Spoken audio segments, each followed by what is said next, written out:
Griselda Black Widow Blanco, cocaine's godmother, alleged to be responsible for up to 200 murders, including the infamous Dadeland Massacre, which ushered in the cocaine cowboy era in Miami. Blanco was as vicious as the most deadly mafioso, a mistress of murder and cocaine who didn't take any shorts and won by any means necessary.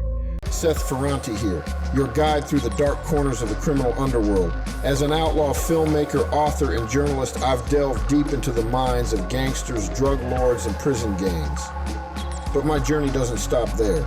Let me take you on a thrilling ride as we explore the hidden stories and untold truths that lurk behind the prison walls.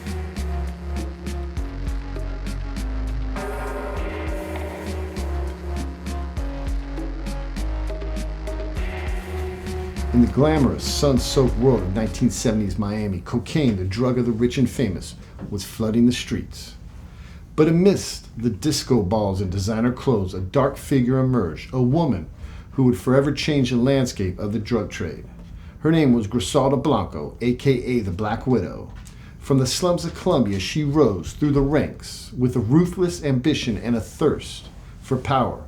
But Blanco wasn't just a player in the blow game. She was the architect, the innovator, and her smuggling methods were legendary. This is a story of a woman who defied expectations, a certified queenpin who built an empire on yayo and yielded merciless influence. America's public enemy number one in the United States is drug abuse. In order to fight and defeat this enemy, it is necessary to wage a new all-out offensive. In the 70s, cocaine was an exotic champagne drug that gave people an aura of cool, and all the hip and trendy people were getting into it. It didn't hold the negative stigma attached to drugs like heroin, and was often done openly within the party circuit early on. However, America's appetite for illicit drugs ultimately dictated the supply and evolution of the Colombian cocoa farmer into full-fledged drug cartels. And surprisingly enough, a woman would lead the cocaine invasion for the South Americans. You know what I mean when I say the godfather, right? Well, get ready to hear about the godmother of cocaine. She is Griselda Blanco, but this cocaine godmother made her name as drug kingpin right here in this country. Griselda Blanco had a tough childhood, explains Nico Vorobiev, the author of Dope World. She was into prostitution and petty crime since she was a kid. That made her one tough, ruthless bitch. Blanco came up on the streets of Medellin as a thief and hustler, eventually transitioning to the drug trade. Blanco's rise to narco infamy began with an abusive childhood that eventually took her to the streets, moving from prostitution to extortion and other crimes, explains Christian Cipollini, the author of Murder, Inc. The drug business endeavor really kick-started when she met second husband Alberto Bravo. He was already involved in the drug trade, and the pair fully exploited the business after they illegally moved to New York in the 1970s. The drug-dealing duo quickly built up a sizable marijuana and cocaine distribution business, headquartered in Queens, New York. Griselda Blanco wasn't born a queenpin. She was forged in the fires of Medellin streets. We're talking poverty, desperation, and a hunger for something more. This woman clawed her way out of the gutter, using her cunning and ruthlessness to rise through the ranks of the Colombian underworld. Black Widow's legend was just being written, and few would last to hear the tale.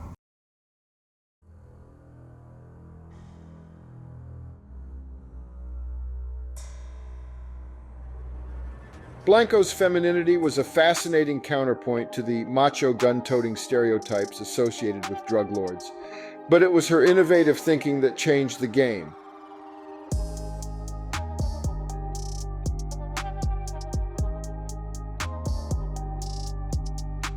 She revolutionized drug smuggling methods, using a network of female drug mules to flirt and beguile their way through U.S. customs with contraband stashed on their persons in special-made brassieres and girdles.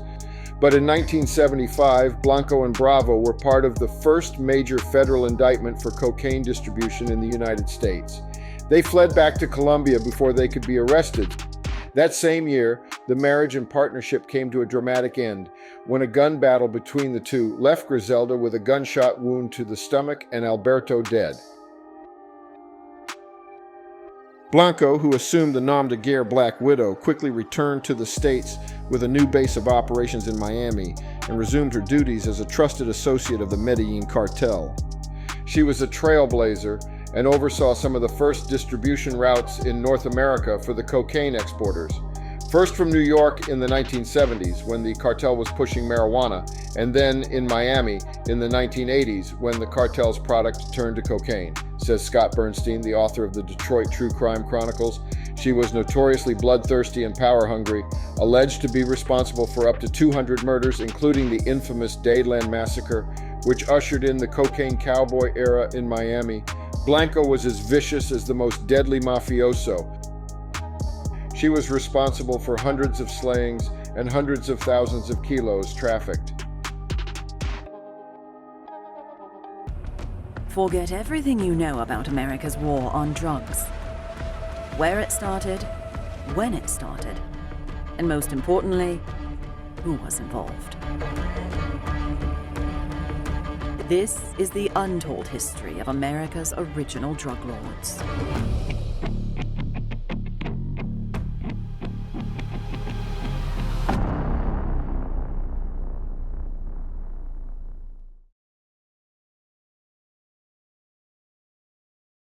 They say, do the time, don't let the time do you.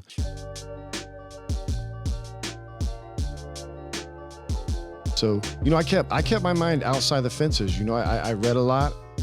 I just kept my mind occupied. When did you start writing and doing movies and shit like that? I'd been writing the whole time. I published 22 books while I was in. So, 22? Yeah, I did 22 books while I was in. Where can people find those? Those are all on Gorilla Convict and Amazon. I'll be down. Yeah.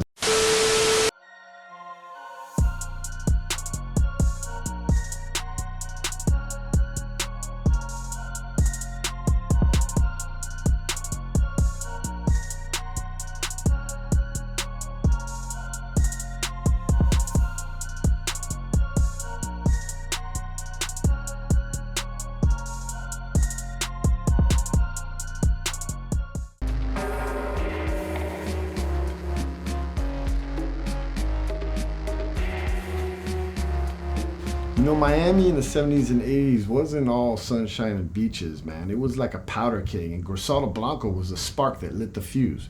We're talking about a time when bullets were flying faster than a speedboat and bodies were floating in the wake. Blanco crushed anyone who dared to cross her, but her tactics were about to get even more unrelenting as the Black Widow drew more into her web of terror. It happens frequently, and it happened again last night. A cocaine arrest, this one at Miami International Airport. Authorities say there's an avalanche of cocaine crossing our borders, and in an earlier report, we looked at the controversy surrounding its use. In the late 70s and 80s, the violence in Miami was off the charts as the cocaine trade exploded in the U.S. The city was the main point of entry for the Colombians, and they were making crazy money.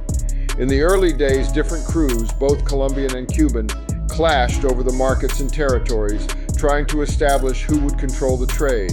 The Black Widow was in the mix, calling shots and giving orders. Given the money to be made, gangsters in South Florida jockeyed for position, and this led to an explosion of violence. The shootout occurred at about 2:30 this afternoon when two or more Latin males entered the Crown Liquor Store here on the west end of the Dadeland Mall. They were followed by 2 or 3 other Latin males, and then the shooting began. Griselda was willing to do what she had to do, and this contributed to the explosion of violence. The streets of Miami became a war zone. People think Scarface is just a movie, but all that was real, and the Black Widow was at the center of all the action. Be it kilos of cocaine, houses full of money, strategic and retaliatory assassinations, or luxury items and property.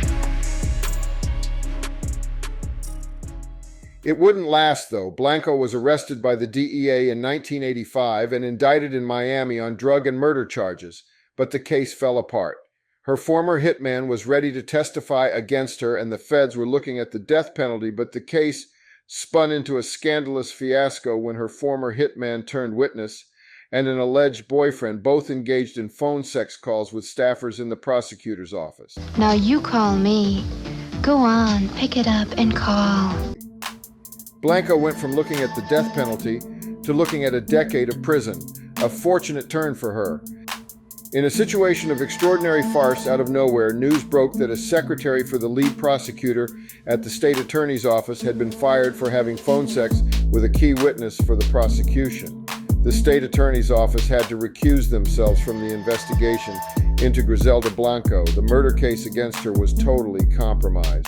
Blanco pled guilty to trafficking charges from the 1995 indictment and got a light 10-year sentence. The feds never pinned any homicides on her or brought her to justice for any of the alleged killings she ordered, some of which were of her husbands and lovers. You know, in the 70s and 80s, man, the cocaine cowboys era, it was a super violent environment. So a lot of people ask, how did Griselda, as a woman, establish and maintain control in such a male-dominated scene? I think she did it out of necessity, you know, out of pure ruthlessness. You know, she was a woman, so she knew she had to be more ruthless than any of the men if she was going to get any type of respect. So, you know, you got to give her props for that, because she came in, she did her thing, you know, if we're talking criminal underworld related. You know, she had dudes scared of her, you know, clearly, like the Ochoas, you know, and some of the other, you know, cartel figures, you know, they didn't want to mess with her. She was like a loose cannon, you know, she was known as probably at the end bad for business because of all the violence.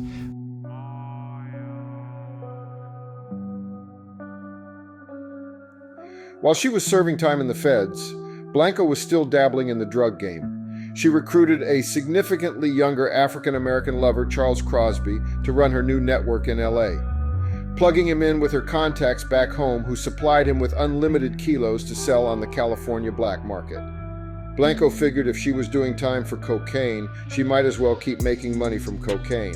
La Madrina, the godmother, avoided death row, didn't serve the full term she was sentenced to, and in 2004 was released and deported back to her hometown of Medellin in Colombia. Back on home soil in true style, she vanished without a trace. For 8 years she was in hiding.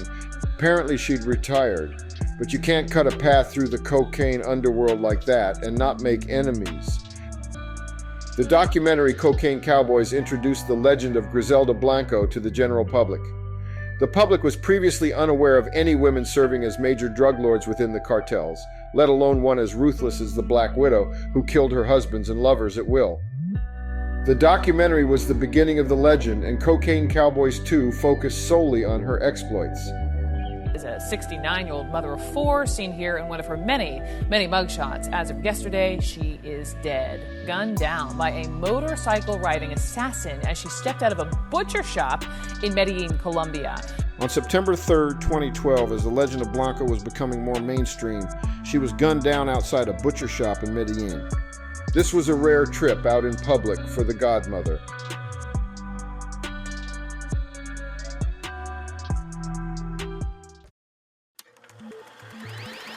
D-lysergic acid diethylamide, LSD. It was like 1961 when I first heard of LSD through my friend Ken Kesey. He was part of an experiment that would get paid to take these various drugs that the government was trying out. Some were placebos, but there was one that was really good. Some people think it's when Kesey discovers LSD that the counterculture in California is born.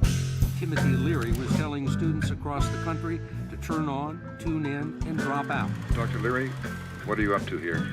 We teach the science and art of ecstasy. He became convinced that LSD had the potential to be a tool for humanity. Timothy Leary was the most dangerous man in America because the politicians do not want a country full of people that think for themselves.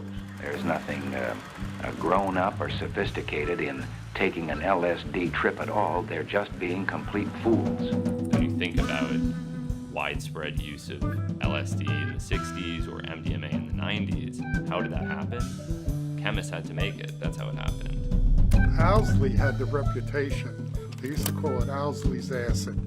And out of Southern California, it was the best acid you could buy.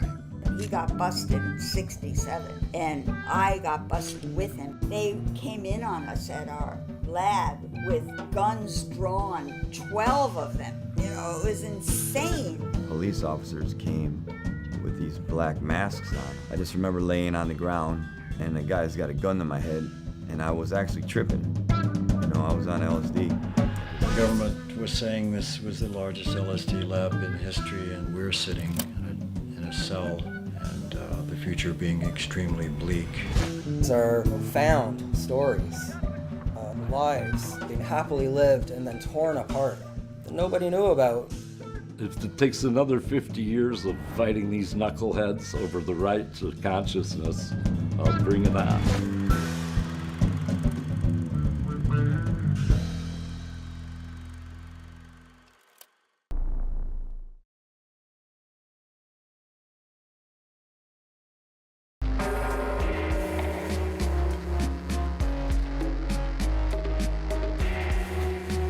So far, we've witnessed the Black Widow's rise to power, and we've seen her reign of terror. Definitely, her impact on the drug trade is undeniable. Some might see her as a symbol of female empowerment, a woman who defied the odds in a male-dominated world. Others see her as a villain who profited from human suffering. The truth, as always, is probably somewhere in between. Cocaine dealers regularly pay cash for a $50,000 car, a $100,000 yacht, or $1 million condominium. The coke wars that raged in Florida had everything to do with control of the outrageously lucrative cocaine trade. The era of the cocaine cowboys began in the late 1970s when cocaine blossomed into a glamour drug in the United States. The drug was expensive but in high demand, and Miami geographically was the prime location for importation into the United States. The era has been glamorized everywhere from Scarface to Grand Theft Auto, and the reason for the bloodbath was that Blanco and the Medellin cartel weren't the only game in town. Colombians, Cubans, the mafia, corrupt law enforcement, politicians, investors, bankers, and just about everyone had a hand in the thriving business of cocaine. We mean to end their profits, imprison their members, and cripple their organizations. In the narco world, women usually play minor roles, if any at all. This makes what Griselda Blanco did even more amazing.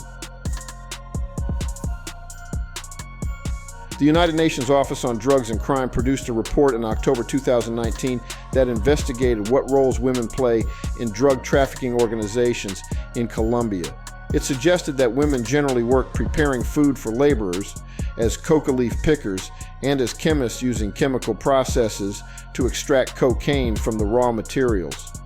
They also worked as mules at the trafficking end of things. Of course, there have always been exceptions like Griselda Blanco, but women tended to be employed in supportive capacities further down the hierarchy, whereas the organizational and management side was still mostly a patriarchal affair. It was extremely unusual that Griselda Blanco, a woman from an impoverished background, became such a key player in the cocaine trade. I think Blanco's rise from poverty and violence in Colombia is complex. You know, we gotta look at, did she have any other options? I mean, obviously, in life, there's always options, man. You can go this way, you can go that way. You can take the high road, you can take the low road. You know, you can do the evil stuff or you can do the good stuff. So it's all personal choice. But, you know, from what I know about her, you know, she kind of married into the drug game. You know, she was part of her husband's operation. Tell me, rough guess, how many times do you think you screwed him? 6. Why? Because that's how many times I'm going to shoot you. No, Griselda. Beside her authorized story, Catherine Zeta-Jones starred in a story about her life. Her legacy still rings loud in underworld circles today, mainly for the fact that she was a woman whose reputation for ruthlessness rivals any male figure of the infamous cocaine cowboys era in South Florida. The fact that Blanco lasted so many years was extraordinary. Her 20-odd years at the top of the cocaine trade was pretty much unparalleled. This longevity, the fact that she evaded the authorities for so long, gave the time and space for her cult of personality to develop. Plain and simple, she was the most powerful female criminal figure of our time. The mythology surrounding her reign resonates far and wide today, and positions her as an iconic player in gangland history. She was just a force of nature in every way possible. That's it, folks. There you have it. The story of Griselda Blanco, the Black Widow. A life of ambition, violence, and ultimately downfall. Was she a monster? A victim of circumstance? A symbol of something more? The answer, as you've seen, isn't black and white. It's up to you to decide. Comment below and let me know what you think. And if you enjoyed this deep dive into the shark-infested waters of Miami, don't forget to like this video and subscribe to the channel for the best in true crime. Because here at Seth Ferranti True Crime, that's what we do, from the penitentiary to the streets. Don't get it twisted.